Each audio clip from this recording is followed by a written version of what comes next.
I'm not sure if you noticed, but in the small 2-week Black Friday window, I made about 73 episodes over the course of 6 seasons in Black Friday Deals of the Week videos. But all of those videos consisted of me shouting out deals for you guys, not necessarily what I went and bought. And I did end up buying some stuff during Black Friday this year, so I figured I'd make a video to share with you what I bought. What did I buy though? Well, a TV. No, I'm joking. I did actually buy a TV. What's going on, guys? Josh from soccerreviewsforyou.com, bringing you a video today to show you exactly what I bought on Black Friday. It's not necessarily boot related, but it is shopping at a Nike outlet, and I've done outlet shopping videos before. You guys really seem to like them, so I figured this is something that perhaps you would want to see. If you guys do end up enjoying the video and perhaps want to see more, don't forget to support it with a like, and if the video gets enough likes, then I will make another one next Black Friday.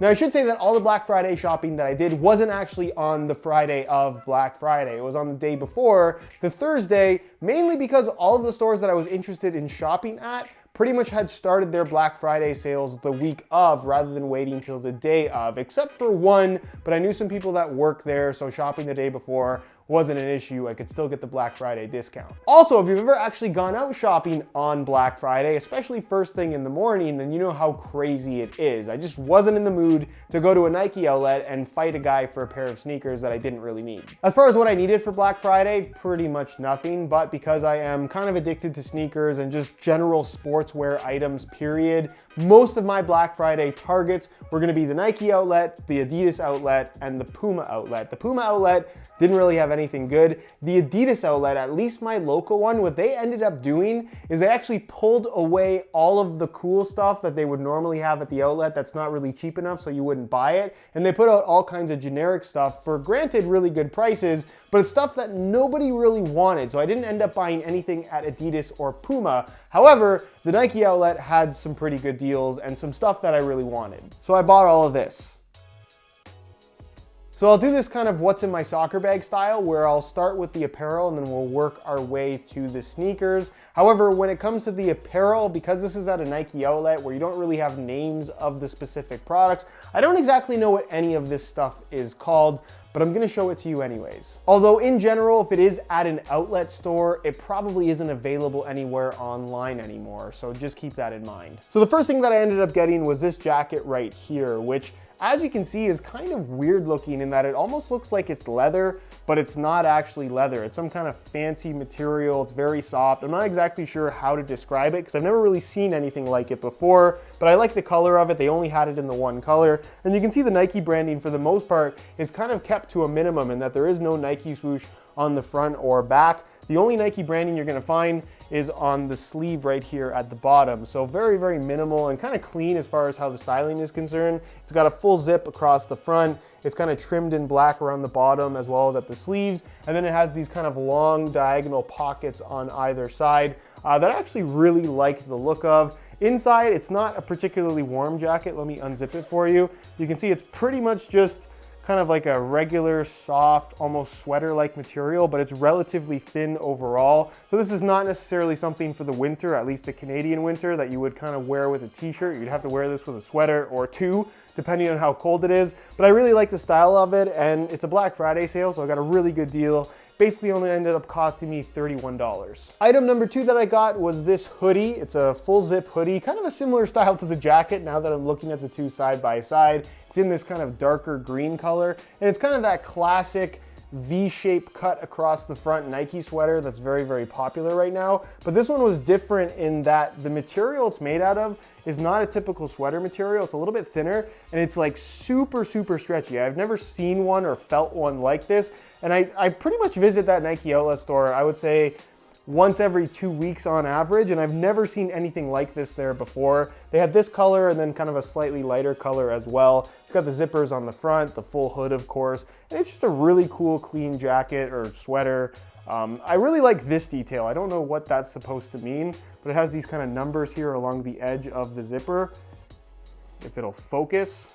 Yeah, no clue what that means, but I think it looks quite cool. Anyways, these types of hoodies usually end up being pretty expensive, but with the sale, it only ended up being about $27. And then the final piece of apparel I ended up getting was this sweater right here. It's pretty straightforward looking from a distance in that it's gray in color, but if you look closely, it's very, very intricate in terms of how it's all put together. It's almost like a Flyknit type material, almost like the Aeroswift stuff, in that it's very, very stretchy and just interesting in terms of how it's designed. And this is actually a very, very expensive sweater. The Canadian retail on this was $220. After all the discounts converted to US dollars, I ended up getting this for 18 bucks. They had it in this gray color. They also had it in kind of like a really light pink. I thought they were both pretty cool, but I knew that I was never gonna wear the pink one, so I just ended up getting the gray, even though they were both a really good price. And again, it's just one of those sweaters to add to the collection of sweaters, even though I didn't really need a sweater. But that's what Black Friday is all about. The final two items that I ended up buying were sneakers that, again, I don't really need, but I've wanted both of these sneakers for a very long time. And as you can see by the first box, this is an Air Max 270. For those that don't know, this is what an Air Max 270 looks like. It's a relatively new model from the Nike brand, kind of a modern lifestyle Air Max series with this 270-degree air bubble, as they're calling it. Very, very big, kind of a variant of the full VaporMax concept, which is a little bit of a foreshadowing for the next pair of sneakers, hint, hint. Either way, I've actually wanted these basically since they came out, but I knew because they were coming out in so many different colors and it wasn't limited, eventually I would find a pair at a Nike outlet store. And on Black Friday, lo and behold, it finally happened. And I got a really good deal on these. The retail price on a regular colorway like this, I believe, is $150 American, and I ended up paying about 45 bucks for this particular pair. So some pretty significant discounts. And let me tell you that this is just an extremely comfortable pair of sneakers. You can see that the entire upper is pretty much a nice soft engineered mesh. Again, this is not a running shoe, it's just made for walking around. It's got a super soft padded heel liner, one-piece construction to the upper. So the laces, they're there if you really want them to be nice and tight, but you don't necessarily have to tie them.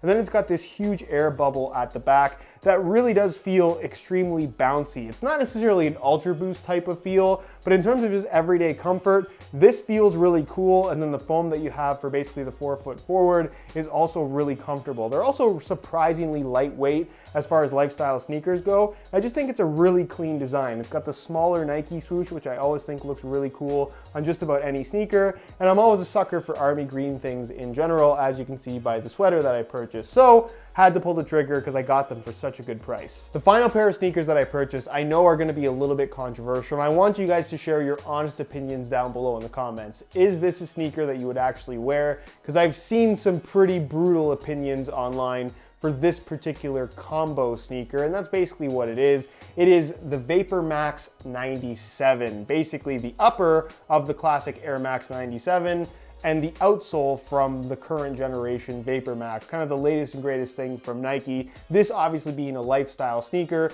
Normal retail price is about $190 US, and I ended up paying about $55, $56 for these, which ended up being a really, really good deal. Now this colorway in particular, the gold, is something that I have wanted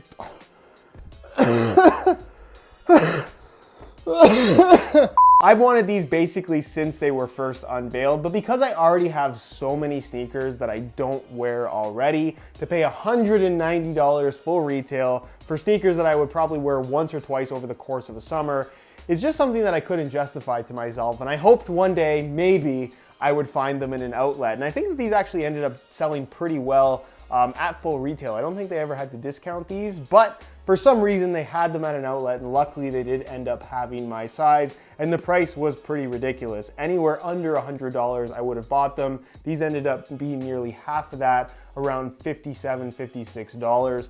I like this though. I know not everyone's a huge fan of the Air Max 97, and then when you partner it with the already kind of weird looking VaporMax bubble outsole that they have going, it's kind of an unusual sneaker. I'm not going to deny that at all, but I just thought that these in particular were so cool, and now I have them. So it's now the next day. I got a haircut, and I was actually in the process of editing this video when I got a delivery that I totally forgot about, and it was something that I ended up buying on Black Friday. And as you can see by the box, you probably know what it is. So as you can see, I did actually manage to get a pair of the new Yeezy 350 V2s in the Sesame colorway. I can't remember if these came out on the Thursday before or on actual Black Friday. Either way, I somehow did manage to get a pair ordering them online straight from Adidas. It looks like the last couple of colorways were a lot easier to get. I have a pair of gray ones that I made a video on a little while ago now, and I didn't wear them for a long time, but this last summer I ended up wearing them quite a bit, and I actually find this particular sneaker to be very comfortable, and I actually wanted another pair in kind of a more subtle colorway. And this color is kind of weird because a lot of the pictures online make it look like a tan color, almost like a sesame seed, and I'm not sure how it's going to come across in this video, but I find that in really well-lit environments it does actually have that sesame color, whereas when it's a little bit darker it ends up looking like a light gray. It's kind of a little bit unusual. The midsole has kind of a grayish tinge to it, and then it has the gum bottom, which I quite like the look of as well. Very simple, very clean, and just one of those colors that I think you can wear with just about everything. And the fact that I was able to get them for retail price is definitely not a bad thing either. Again, I pretty much always try to get the Yeezys when they come out. I just don't always manage to get them. Pre-haircut Jeff, take it away. And that pretty much concludes my Black Friday shopping. All that stuff from the Nike outlet store and a TV that I don't need. What did you buy? Seriously though, I am actually curious what some of you guys bought for Black Friday that is either sportswear or football boot related. Curious to hear everything that you guys got down below in the comments. Of course, if you guys did enjoy this video, don't forget to support it with a like. And if you enjoyed it so much that you perhaps want to see more of my videos, don't forget to hit that subscribe button along with the little bell notification because I make new videos every single day. If you have any questions, as always, leave them down below in the comments, and I'll do my best to get an answer out to you as soon as I possibly can. If you're not following me on social media, all of that's linked down below in the description as well, so go ahead and check that out. And other than that, guys, thank you so much for watching, and we'll see you in the next one.